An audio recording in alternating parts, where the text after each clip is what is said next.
Hello everyone, welcome to English class. So students, today we are going to read about punctuation marks. So yesterday we have done some part on punctuation and we have learned about capital letters and full stop and question mark, how we can use them in our sentences.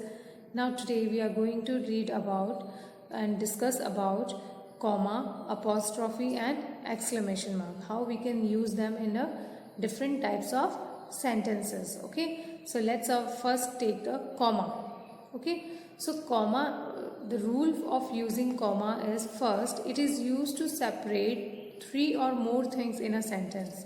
Okay, if I say my favorite fruits are apple, bananas and strawberries, तो यहाँ पर apple banana हम ऐसे नहीं बोल सकते कि Apple and bananas and strawberries, बल्कि हमें ये सेंटेंस जब हम लिखेंगे तो हम कैसे लिखेंगे, my favourite fruits are apples comma bananas and strawberries.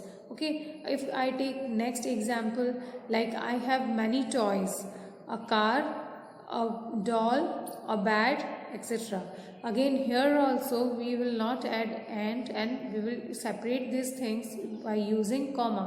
So I have many toys like a car, comma, a doll, comma, a bag, etc. तो इस तरह से हम बहुत सारी जब चीज़ें होती है, लिस्ट हमारी लंबी होती है, तब हम उन्हें सेपरेट करने के लिए कॉमा यूज़ करते हैं.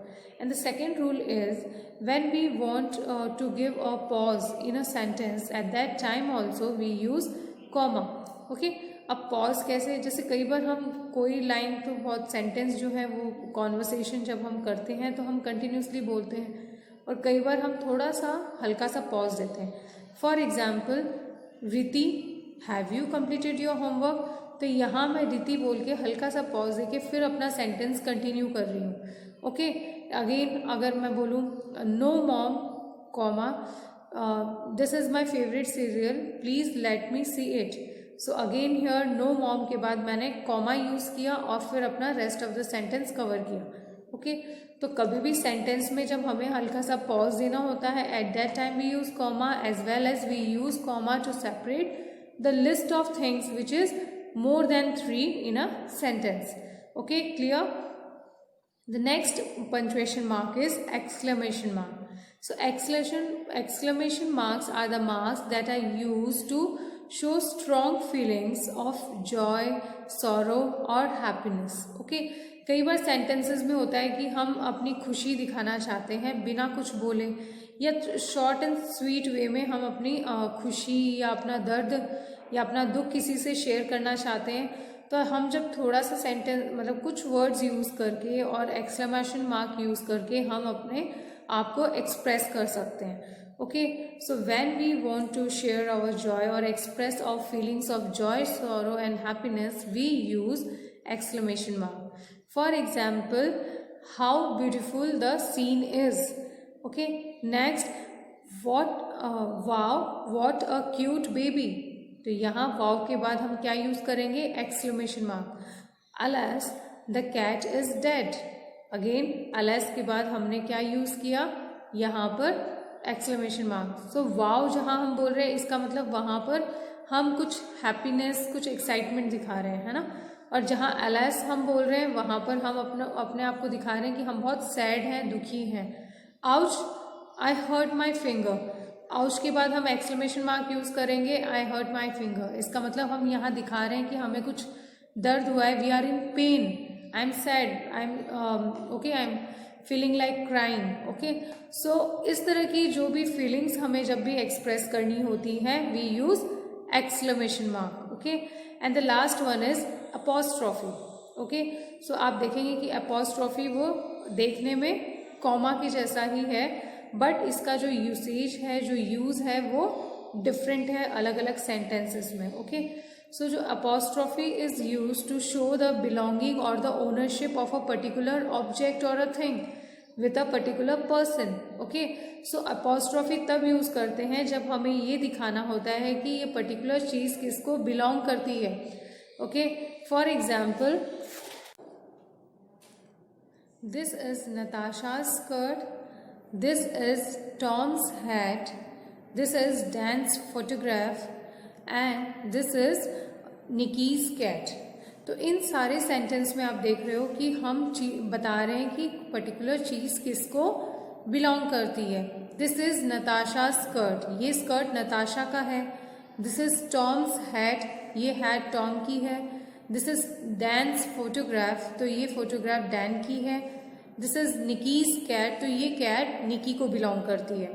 तो जब भी, और यहाँ पर हमने देखा Tom's cat, sorry Tom's hat, तो टॉम के बाद में हमने क्या यूज किया, अपॉस्ट्रॉफी एस, है ना।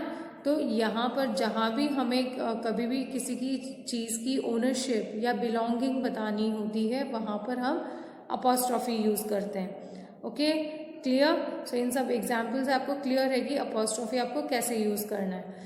Next use of apostrophe is we use them to show whether a particular one और मोर वर्ड इज मिसिंग और to show the contraction forms of words.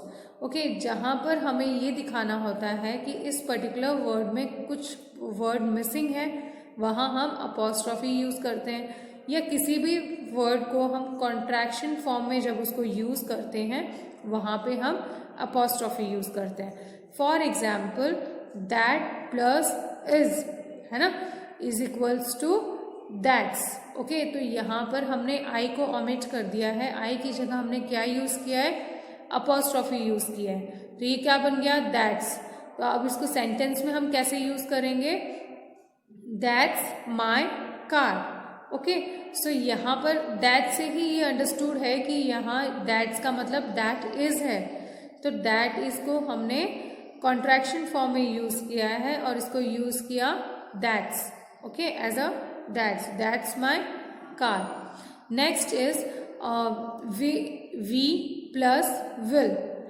तो यहां इसको कैसे लिखेंगे, will, we apostrophe double N. Okay, so इसका sentence देखिए, जैसे will go to the zoo. तो यहां पर डब्ल्यू और आई दोनों ही ओमिट कर दिया है और उसके जगह पे हमने अपॉस्ट्रॉफी यूज की है। Okay, next is it plus is. इसको कैसे लिखेंगे, it's, I T apostrophe S. Yes it's my cat.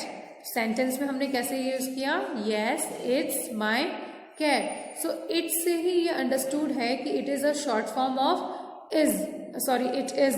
Okay, and the last one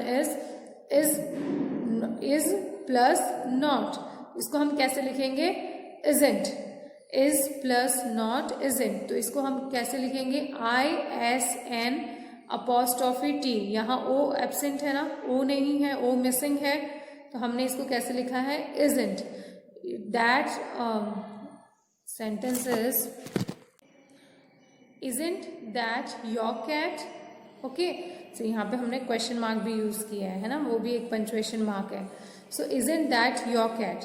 so इस तरह से हम अपॉस्ट्रॉफी को यूज कर सकते हैं। तो अपॉस्ट्रॉफी कहाँ यूज होता है, एक तो जहाँ पे आपको किसी की बिलोंगिंग बतानी होती है, जब आप क्लास में भी होते हो, कई बार आपकी एक पेंसिल नीचे गिरी हुई जब मैम को मिलती है तो मैम आपसे पूछती है ना, हुज पेंसिल इज दिस। तो आप उनको ये रिप्लाई दे सकते हो, ma'am this is Ujjwal's pencil. Okay, क्योंकि आप वहां पर बता रहे हो कि ये किसकी पेंसिल है। तो उज्जवल अपॉस्ट्रॉफी एस और फिर पेंसिल। तो जहां पर आपको किसी की बिलोंगिंग बतानी होती है या ओनरशिप बतानी होती है वहां आप अपॉस्ट्रॉफी यूज करते हो।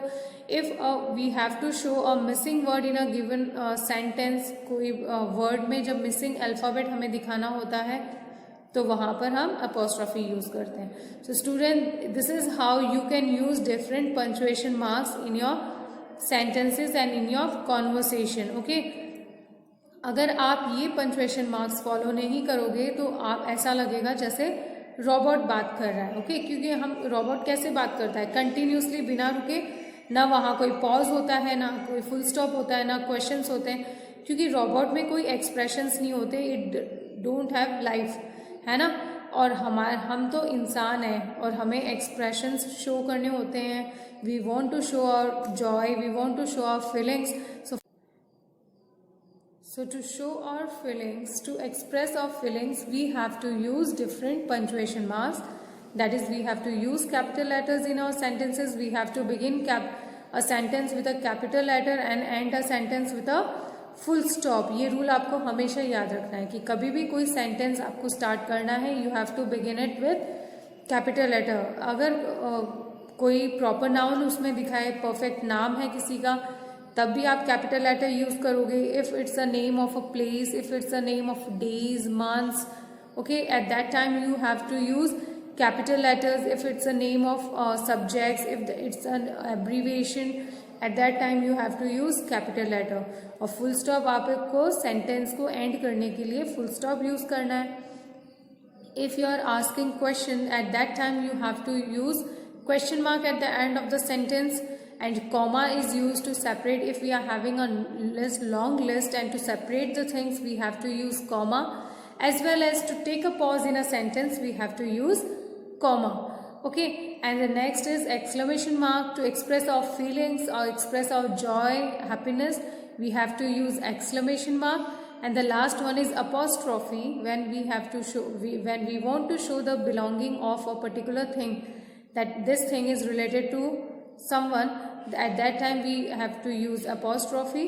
As well as when we have to show a missing alphabet or a letter in a word, at that time we have to use apostrophe. Or we are writing the contraction form of a word, at that time also we use apostrophe.